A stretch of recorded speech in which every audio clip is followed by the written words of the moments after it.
just tried to eat it like topwater when it got caught on grass. That is a stud.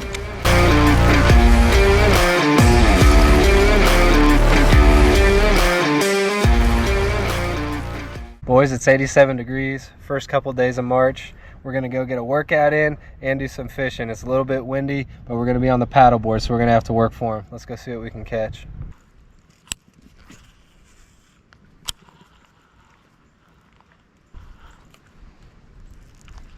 Fish. Really nice one too on the Flashback Mini. Oh man, that took a long time to get the first bite, guys. That's worth it though, if I can land it. Woo! He's on one.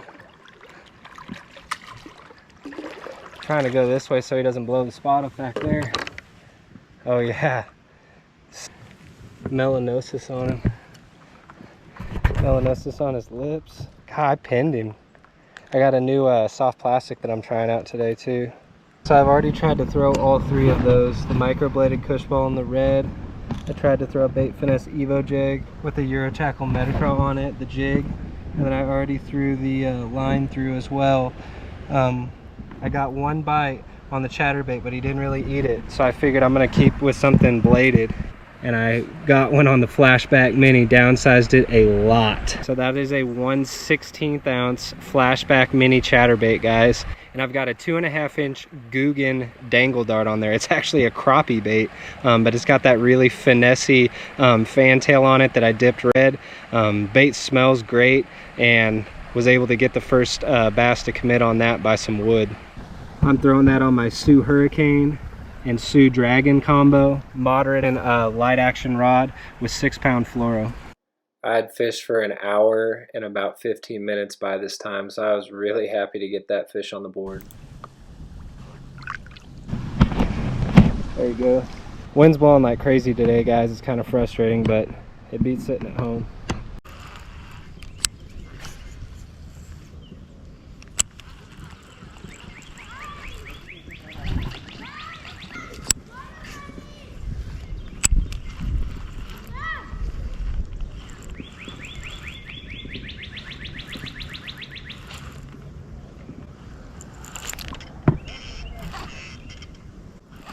Got a fish on brush here, guys.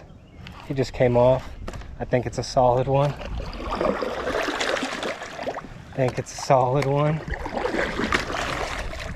Yeah. Whoa. He just tried to eat it like topwater when it got caught on grass. That is a stud. I gotta get him. Oh, he's got red eyes. What? Look at his eyeballs. It's a largemouth, I think, but he's got eyes like a spotted bass. A little 2.5 inch crappie bait coming out of his mouth on that little chatterbait. Let's go. Might be a late evening bite coming on because it's been really tough apart from that.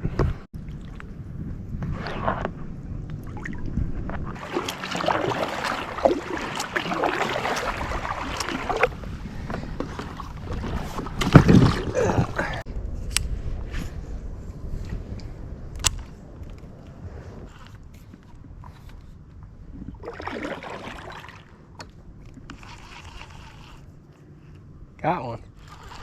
Really little one, but I'll take him. Fish number 3. Kind of ate it on the paws. As the sun's setting this evening, I've had about 5 bites, landed 3 of them, and I had a gar on. But it's hard to keep gar on the hook just because the hook rarely gets past the barb on them. But it would have been a cool catch if I could have got him in, but fairly slow evening. But apart from this one, the bites that I've got have been really good quality, so might have to come out again tomorrow.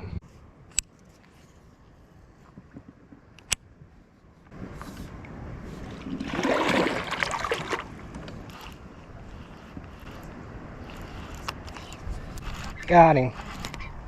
There's another one. He's a little better, I think. He's fairly small, but I'll still take him. Fish number 4. I'm doing the opposite of what I normally do in like the summertime. Is I'm looking for any little pieces of this bank where the setting sun is hitting it, and right in there the sun was still getting on it just a little bit. My last 3 bites have been where the sun has come through. We lost the sun you know, like an hour after we started fishing, and I think it honestly hurt the bite.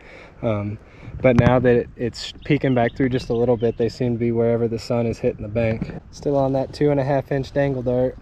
I didn't catch as many fish as I wanted to that trip, so I went back out after work a few days later to see what else I could catch.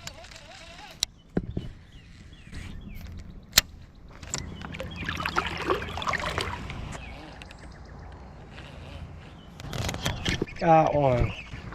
Got one, guys. I'm getting concerned that there weren't any fish left in here with it being so shallow.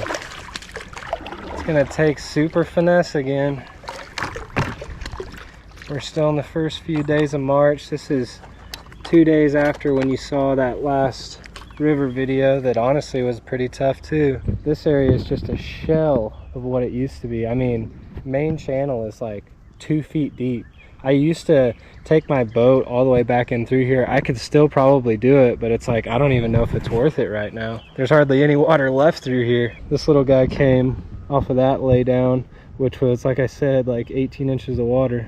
No surprise it's on the Moondog spy jig with that 2-inch Euro Tackle B vibe. High vis. This water's really murky with the red tail. We've only got a couple hours this evening. This is actually a weekday after work, so we'll see if we can put something together.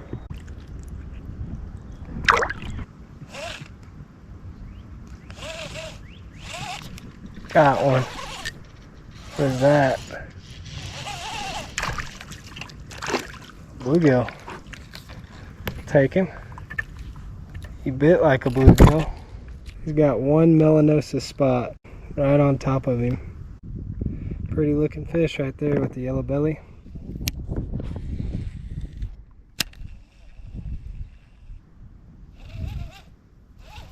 Got another one. What is he? I think it's another bluegill, guys. Oh no, really small white bass. Okay, really small white bass compared to what we're used to. Just a little bitty guy though. Yeah, the ones y'all are used to seeing are about 3 times as wide as he was.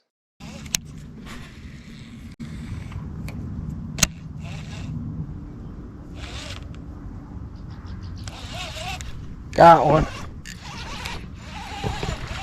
What's that? I think it's another really small white. Yep. God, those things are not looking healthy. They're so skinny that they almost look like striper. They're definitely not striper though, guys. That's okay though, as long as we're catching a little something, because it was really, really tough the first hour and a half or so, and I just gave up on the river part. I came down here where I knew there was at least some water that was a few feet deep. I'd rather catch little fish than no fish, that's for sure.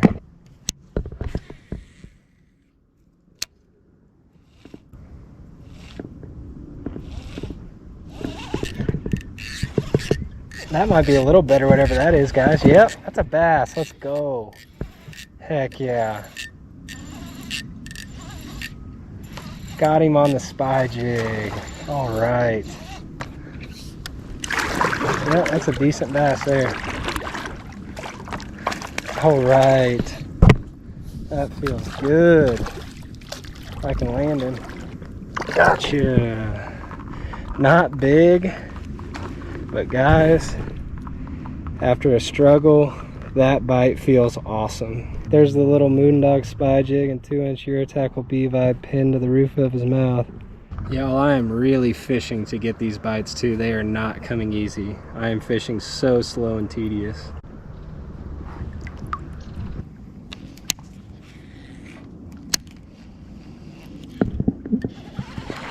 I think there's another little bass. Here we go. There's that oh, there's another species, guys. Crappie. There's another species. We'll take him. There's an alligator right there. So there's 2 rocks right here. That third that looks like a rock that's moving to the left, that is not a rock. That's an alligator. That's a little alligator moving from right to left, right there. That right there. That's a little gator. Texas-sized gators mean small ones though, definitely not a big one, but let's see if we can spook him off. He's not really scared of me. He's not very big, but he is not really scared of me. You can just barely see the top of his head right there. Right in front of me. Got his eyes out. There he goes under. He's probably gonna come up right under my feet.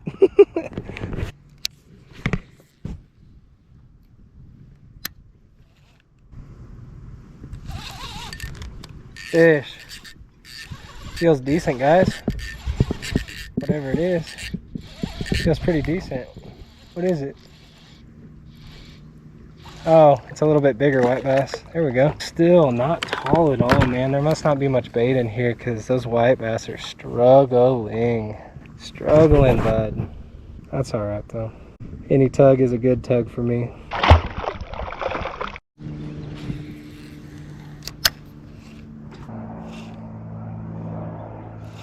Got another one. Probably another white. Yep. We're kind of making lemonade out of lemons here at the end, even though they're not big. It beats the heck out of not catching a dang thing through the river channel. Good grief.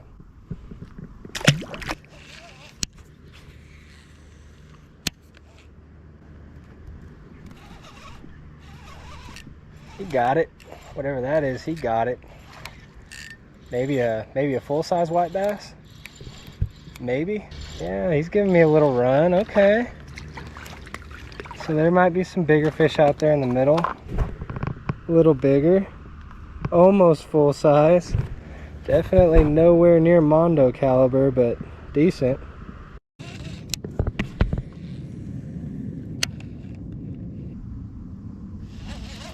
Take it back. There's a fish to go home on, guys. Pretty good white bass too. Not bad. There's the last fish of the evening. Little Mr. White Bass in some stagnant, nasty water. You know you're fishing stagnant water when your clear fluorocarbon looks greenish brown when you're done. That always happens here. It's crazy. The sun is setting, guys, and we still got about a 25-minute paddle back in some pretty dirty, shallow water with the gators, so we're gonna go ahead and get a jump on that. Truly did some finesse, ultralight-ish fishing the last two trips there, guys, on the river. I really like that Guggen dangle dart on the back of those Flashback mini chatterbaits. The action is incredible. I really like the scent on their baits. They salt them really good too, so it sinks pretty good. And then nothing new on this one, guys. The only thing that I could get bit on was the spy jig and the 2-inch Aero Tackle B Vibe, but it's honestly a pretty fun desperation bait to throw if you have to pull it out. If y'all enjoyed this one, leave a like for me. Consider subscribing if you haven't yet, guys. Talk with me down in the comments below. Check out the playlist that I leave in the pinned comment. I leave my email in the description above, as well as links to all the gears that I use in the description above, in case you want to hit me up about getting some stickers, or you just want to see where I get my lures. Share this with a finesse loving friend if you don't mind, and y'all take her easy. We'll catch you on the next one.